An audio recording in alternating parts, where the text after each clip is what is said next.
Here's this deal. My Casablanca Zephyr K63.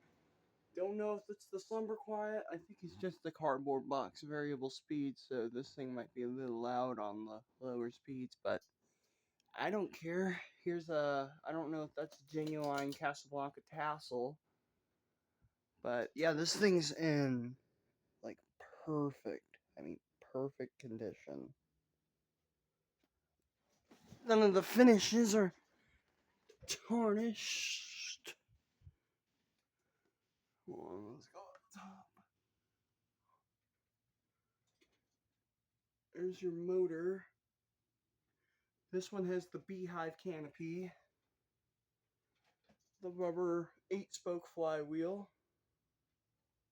Here's your, hold me, the light turned on.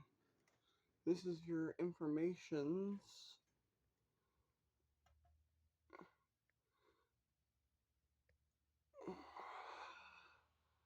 It won't focus.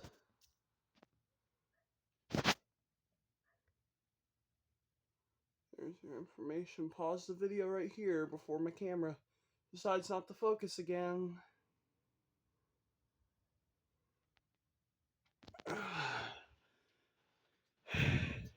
Crap. Hurting my back. But yeah, Casablanca Zephyr is assembled, and it is as heavy as ever. Yep, that's it. There's the frickin' Heritage Alex Hunter Summer Breeze with Hunter Cane blades. And last but not least, Caribbean Breeze. Well, this ceiling fan display is going to continue to expand. Thank you for watching. Bye.